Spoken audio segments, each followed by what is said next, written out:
ಯಾರು ಯಾರು ನನ್ನನ್ನು ಈ ಸ್ಥಿತಿಯಿಂದ ಕಾಪಾಡೋರು? ಪರಮೇಶ್ವರ, ಪದ್ಮನಾಭೋದ್ಭವ ಇವರು ಯಾರೂ ಅಲ್ಲ. ಇವರೆಲ್ಲ ಸಾತ್ವಿಕತೆಯ ಪರವಾಗಿ, ಸತ್ಯದ ಪರವಾಗಿ ನಿಲ್ಲೋರು. ಇವರಿಂದ ನನಗೆ ಕಿಂಚಿತ್ ಸಹಾಯ ಕೂಡ ಆಗೋದಿಲ್ಲ. ತಾಮಸಿಕ ಗುಣವನ್ನು ಮೈಗೂಡಿಸಿಕೊಂಡು ಕ್ಷುದ್ರ ದೇವತೆಗಳನ್ನು ಆರಾಧಿಸಿ, ಮಹಾಮಾಂತ್ರಿಕ, ಮಹಾಶಕ್ತಿ, ಮಹಾಕಾಳನನ್ನು ಆರಾಧಿಸಿ ಪ್ರಸನ್ನ ಪಡೆದುಕೊಂಡಿರೋ ಮಹಾಮಾಂತ್ರಿಕ ಮಾತ್ರ ನನ್ನನ್ನು ಈ ಸ್ಥಿತಿಯಿಂದ ಕಾಪಾಡಬಲ್ಲ. ಯಾರು ಆ ಮಹಾಮಾಂತ್ರಿಕ? ನಿನಗೆ ಸಹಾಯ ಮಾಡೋದಕ್ಕೆ ಒಬ್ಬ ವ್ಯಕ್ತಿ ಇದ್ದಾನೆ. ಅಲ್ಲೊಬ್ಬ ಭೈರವ ಎನ್ನುವ ತಾಂತ್ರಿಕ ಸಿಗುತ್ತಾನೆ. ಅವನು ನಿನಗೆ ಎಲ್ಲ ರೀತಿಯಲ್ಲೂ ಸಹಾಯ ಮಾಡುತ್ತಾನೆ.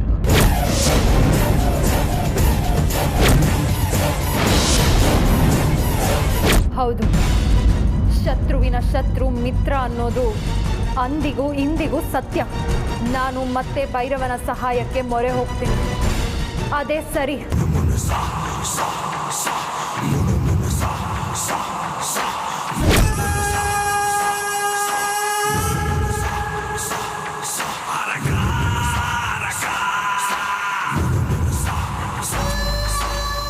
ನನ್ನ ಶಕ್ತಿ ಸಾಮರ್ಥ್ಯದ ಮೇಲೆ ನನಗೆ ಅಸಹನೆ, ಅಸಮಾಧಾನ ಮೂಡಿದೆ.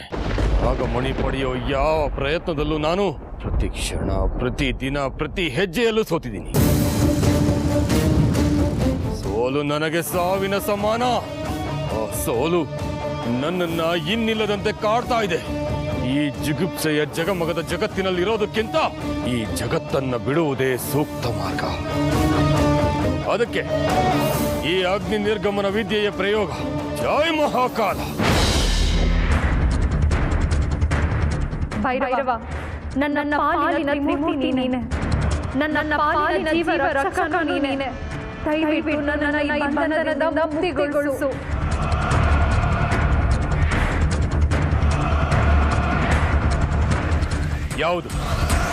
ಯಾವುದೇ ಅರ್ಥನಾದ? ಇದು ನನಗೆ ಚಿರಪರಿಚಿತ ಧ್ವನಿ. ಯಾರ್ದಿದು?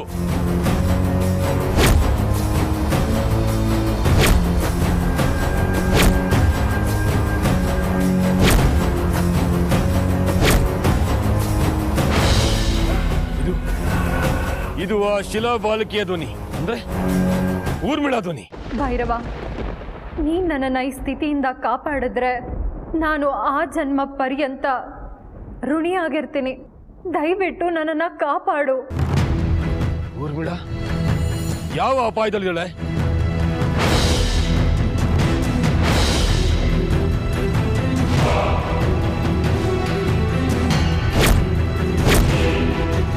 ಆ ಶಿಲಾಬಾಲಿಕೆ ಯಾವ ಪರಿಸ್ಥಿತಿಯಲ್ಲಿದ್ದಾಳೆ ಅನ್ನೋದು ಗೋಚರವಾಗ. ಜೈ ಮಹಾಕಾಲ.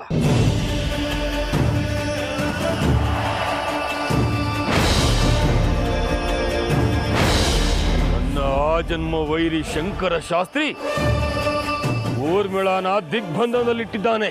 ಇವರನ್ನು ನಾನು ಕಾಪಾಡಬೇಕು. ಯಾರಿಂದ ಯಾವಾಗ ಹೇಗೆ ಸಹಾಯ ಆಗುತ್ತೆ ಅನ್ನೋದು ಯಾರಿಗೂ ತಿಳಿದಿರೋಲ್ಲ. ಅದಕ್ಕೆ ಊರ್ಮಿಳಾನ ಕಾಪಾಡಬೇಕು.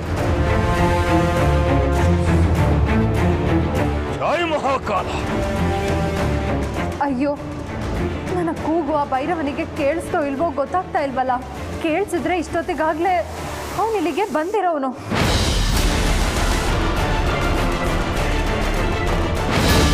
ಆ ಶಾಸ್ತ್ರಿ ನನಗೂ ಶತ್ರು, ಊರ್ಮಿಳಾಗೂ ಶತ್ರು. ಆ ಬುಡ್ಬುಡ್ಕೆ ಶಾಸ್ತ್ರಿನ ಸಾಯ್ತಿ ಅವನ ಸಮಾಧಿ ಮೇಲೆ ಸೌಧ ಕಟ್ಟಿದ್ರೆ ನನಗೂ ನೆಮ್ಮದಿ. ಯಾಕೆಂದ್ರೆ ನಡೆಯೋ ಕಾಲಿಗೆ ಎಡ್ರೋ ಬಳ್ಳಿ ತರ ನನ್ನ ಪ್ರತಿ ಹೆಜ್ಜೆಗೂ ಅವನು ಅಡ್ಡಗಾಲ ಹಾಕ್ತಾ ಇದ್ದಾನೆ. ಅವನನ್ನ ಸಾಯಿಸೋದು ನಾನೇನೆ.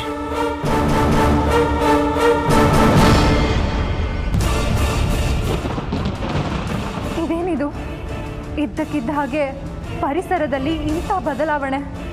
ಇದು ತಾಮಸಿಕ ಶಕ್ತಿಯ ಆಗಮನದ ಸೂಚನೆ. ಅಂದ್ರೆ ನನ್ನ ಸಹಾಯಕ್ಕೆ ಭೈರವ ಬಂದಾಯ್ತು.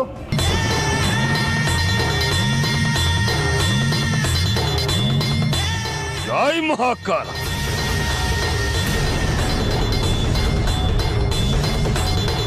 ಬಾಬಾ, ದಯವಿಟ್ಟು ನನ್ನನ್ನು ಈ ಬಂಧನದಿಂದ ಬಿಡಿಸಿ.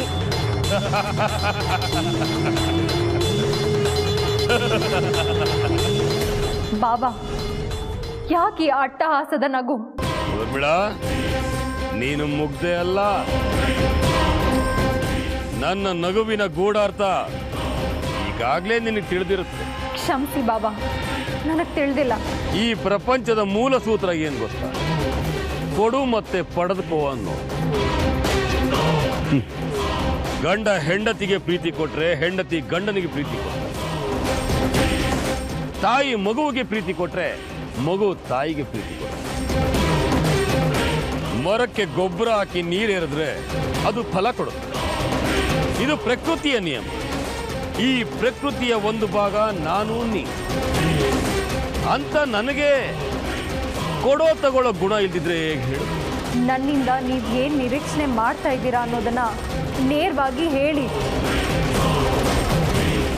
ನಿನ್ನನ್ನ ಈ ಬಂಧನದಿಂದ ಬಿಡಿಸಿದ್ರೆ ನನಗೆ ಏನ್ ಲಾಭ ಅನ್ನೋದೇ ನನ್ನ ಲೆಕ್ಕಾಚಾರ.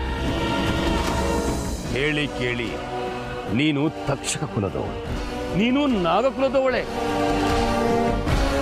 ನಿನ್ನ ಕುಲಕ್ಕೆ ನೀನು ದ್ರೋಹ ಎಷ್ಟಕ್ಕೆ ಹೊರಟಿದೀಯಾ ಅಂದಮೇಲೆ ನನಗೆ ದ್ರೋಹ ಮಾಡಲ್ಲ ಅಂತ ನಾನು ಹೇಗೆ ನಂಬಿ? ಇದಾಗ ಹೋಗೋ ಮಾತಲ್ಲ. ನಿನ್ನ ದಾರಿ ನಿನಗೆ, ನನ್ನ ದಾರಿ ನನಗೆ. ನಿನ್ನ ಹಣೆಯಲ್ಲಿ ಆ ಮಹಾಕಾಲ ಬರೆದಾಗುತ್ತೆ. ಅನುಭವಿಸು. ನಿಲ್ಲಿ ಬಾಬಾ.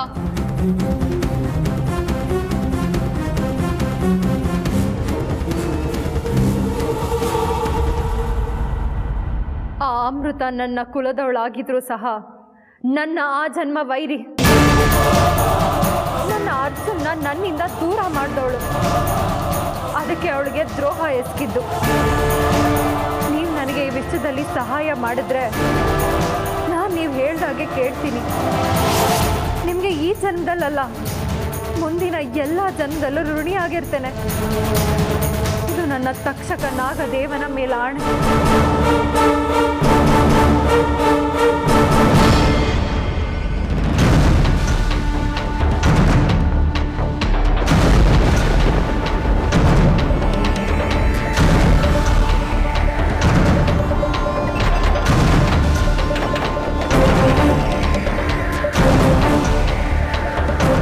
ನಿನ್ನ ಆಣೆ ನನಗೆ ನಂಬಿಕೆ ಬರುತ್ತೆ.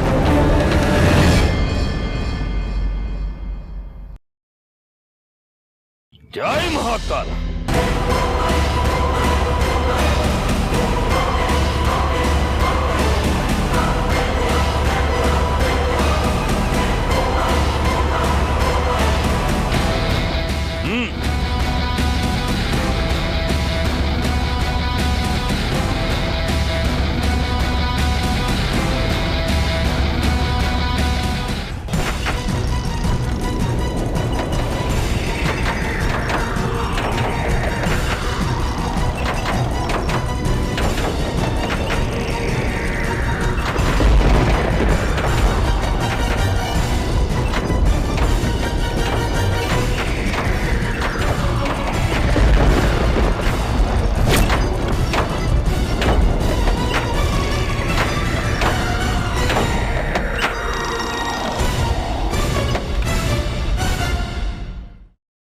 ಯಾಕೆ ಹೀಗೆಲ್ಲ ಅಲ್ಲೋಲ ಕಲ್ಲೋಲ ಆಗ್ತಾ ಇದೆ?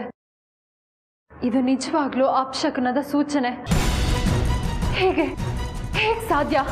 ನಾನು ಮಣಿ ರೂಪದಲ್ಲಿರೋದು ನನ್ನ ಶತ್ರುಗಳಾದ ವಿಷ್ಣು, ಭೈರವ, ರುದ್ರ, ಇವ್ರು ಯಾರಿಗೂ ಗೊತ್ತಿಲ್ಲ. ಗೊತ್ತಿರೋದು ಆ ಊರ್ಮಿಳಂಗೆ ಮಾತ್ರ. ಆದರೆ ಅವಳು ಶಾಸ್ತ್ರಿಗಳ ಆಶ್ರಮದಲ್ಲಿ ಶಿಲೆ ಆಗಿದ್ದಾಳೆ. ಅವಳೇನಾದರೂ ಆಶ್ರಮದಿಂದ ತಪ್ಪಿಸ್ಕೊಂಡಿರಬಹುದಾ? ಇಲ್ಲ, ಹಾಗೆ ತಪ್ಪಿಸ್ಕೊಳ್ಳೋದಕ್ಕೆ ಸಾಧ್ಯನೇ ಇಲ್ಲ. ಅಷ್ಟೊಂದು ಸಾತ್ವಿಕ ಶಕ್ತಿ ತುಂಬಿ ತುಳುಕ್ತಾ ಇರೋ ಆಶ್ರಮ ಅದು. ಅಂಥ ಸ್ಥಳದಿಂದ ಅವಳು ತಪ್ಪಿಸ್ಕೊಳ್ಳೋದಕ್ಕೆ ಸಾಧ್ಯನೇ ಇಲ್ಲ. ಹಾಗಾದರೆ ಈ ರೀತಿ ಅಪಶಕನಗಳು ಯಾಕೆ ಆಗ್ತಾ ಇದೆ? ಇನ್ಯಾವ ಶತ್ರುಗಳ ಸಂಚಿರ್ಬೋದಿದು? ಅರ್ಜುನ್ ಅವ್ರು ಬೇರೆ ಮನೇಲಿಲ್ಲ. ದೇವ್ರೆ, ನೀನೇ ನನ್ನನ್ನು ಕಾಪಾಡ್ತಾ ಇರೋದು. ನನ್ನ ಸುರಕ್ಷತೆಯ ಭಾರನ ನಿನ್ನ ಮೇಲೆ ಹಾಕ್ತಾ ಇದ್ದೀನಿ. ನನ್ನನ್ನು ಕಾಪಾಡೋ ಜವಾಬ್ದಾರಿ ನಿಂದೆ ತಂದೆ. ನಿಂದೆ.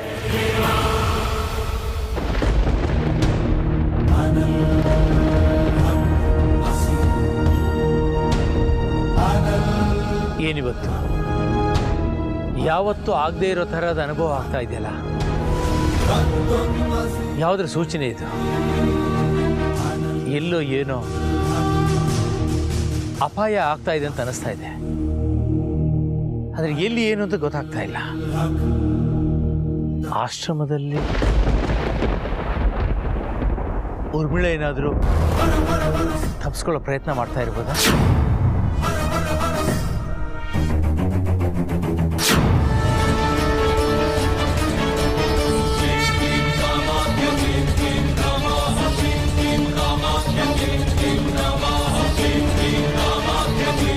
ಯಾಕೆ ಹೀಗಾಯ್ತು ಇವತ್ತು? ಈ ಜಾಗದಲ್ಲಿ ಎಷ್ಟೋ ಸಾರಿ ಕತ್ಲಿನಲ್ಲಿ ದೀಪನೂ ಇಲ್ಲದೆ ಓಡಾಡಿದ್ದೀನಿ, ಏನು ಸಮಸ್ಯೆ ಆಗಿರಲಿಲ್ಲ. ಈ ಹಗಲೊತ್ತಿನಲ್ಲಿ ಹೀಗೆ ಎಡವ್ತಾ ಇದ್ದೀನಲ್ಲ, ಯಾಕೆ ಹೀಗಾಗ್ತಾ ಇದೆ?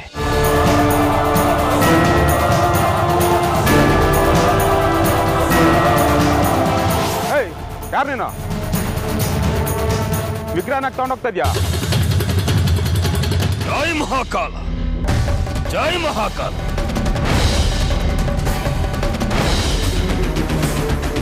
ಜೈ ಮಹಾಕಾಲ.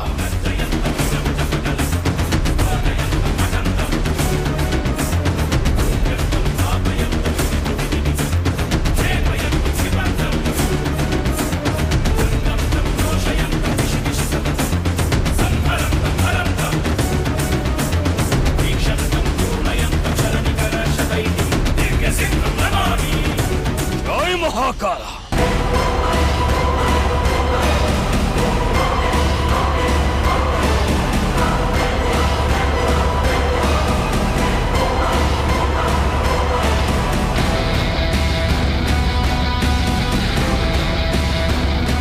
ಯಾಕೆ ಇವತ್ತು ಹೀಗಾಗ್ತಾ ಇದೆ?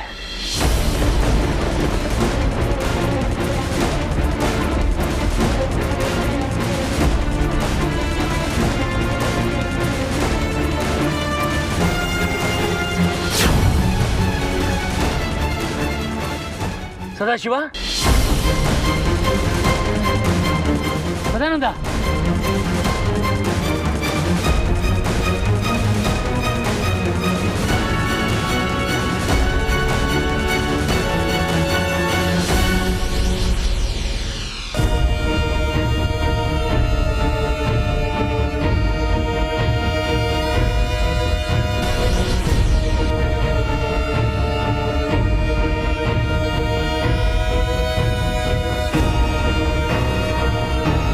ಸದಾಶಿವ, ಏನಾಯ್ತು ನಿಮಗೆ? ಯಾಕೆ ಹೀಗೆ ಬಿದ್ದಿದ್ರಿ? ಅದು ಏನಾಯ್ತಪ್ಪ? ಅದೇನಾಯ್ತು ಅಂತ ಹೇಳು. ಅದು ಒಬ್ಬ ಮಾಂತ್ರಿಕ ಬಂದಿದ್ದ. ಮಾಂತ್ರಿಕ ಬಂದಿದ್ದ?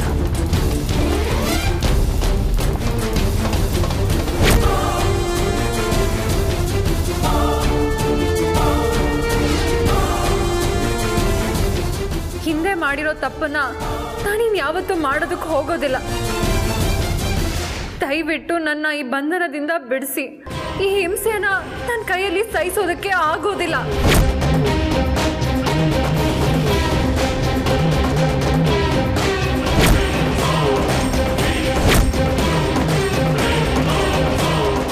ಅಂದ್ರೆ ನನ್ನ ಕಣ್ಣೆದುರಿಗೆ ಹೊಗೆ ರೂಪದಲ್ಲಿ ಹೋಗಿದ್ದು ಇವರೇನ? ಯಾಕೆ ನನಗೆ ಅವಾಗಲೇ ಗೊತ್ತಾಗ್ಲಿಲ್ಲ ಇದು?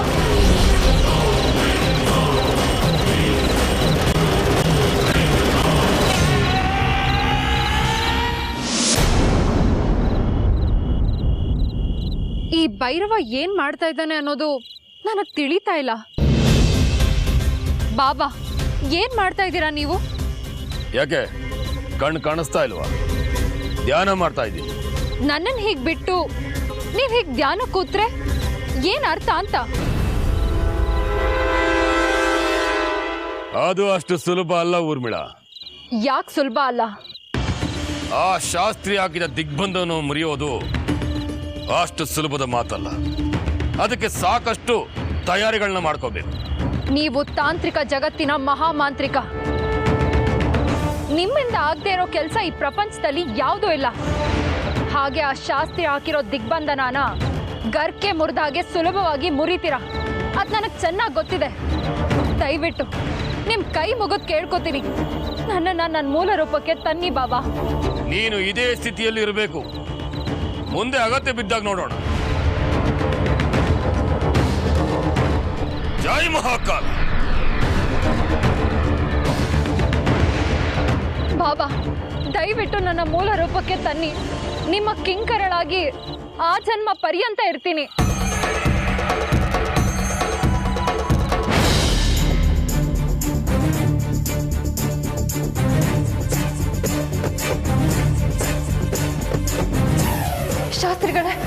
ಶಾಸ್ತ್ರಿಗಳೇ ಅಮೃತ, ಅಮ್ಮ ಚೆನ್ನಾಗಿದೆಯಾ?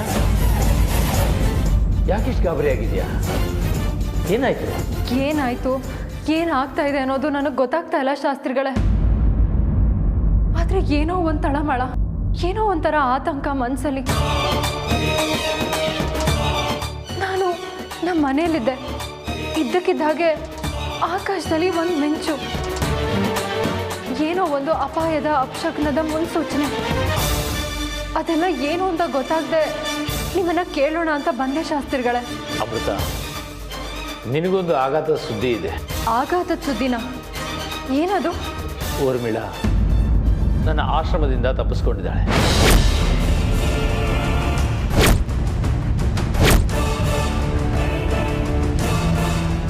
ಏನು ಹೇಳ್ತಾ ಇದ್ದೀರಾ ಶಾಸ್ತ್ರಿಗಳೇ?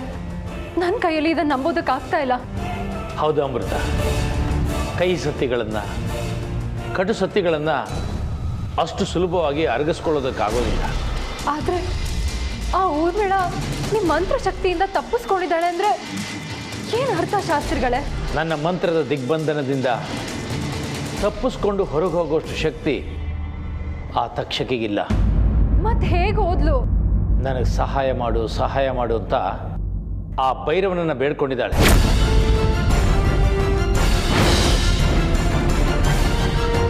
ಅವನಿಲ್ಲಿ ಬಂದು ನನ್ನ ಮಂತ್ರದ ದಿಗ್ಬಂಧನದಿಂದ ಅವಳನ್ನ ಬಿಡಿಸ್ಕೊಂಡು ಕರ್ಕೊಂಡೋಗಿದ್ದಾನೆ. ಶಾಸ್ತ್ರಿಗಳೇ, ಅವಳು ನಿಮ್ಮ ದಿಗ್ಬಂಧನದಲ್ಲಿದ್ದಾಳೆ.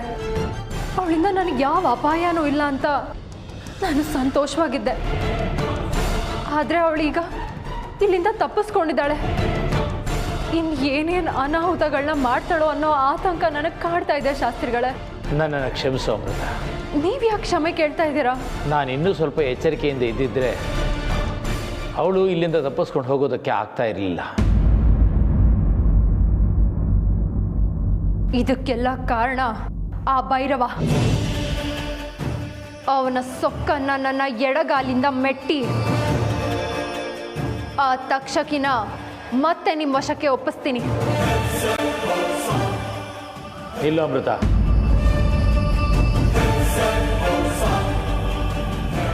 ನನ್ನನ್ನು ಯಾಕೆ ತಡಿತಾ ಇದ್ದೀರಾ?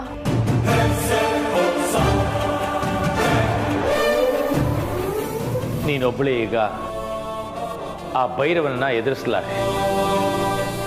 ಅಂದ್ರೆ ನನ್ನ ನಾಗಶಕ್ತಿಯ ಮೇಲೆ ನಿಮ್ಗೆ ಅನುಮಾನನಾ? ನಿನ್ನ ಶಕ್ತಿ ಸಾಮರ್ಥ್ಯದ ಮೇಲೆ ನನಗೆ ಅನುಮಾನ ಇಲ್ಲ.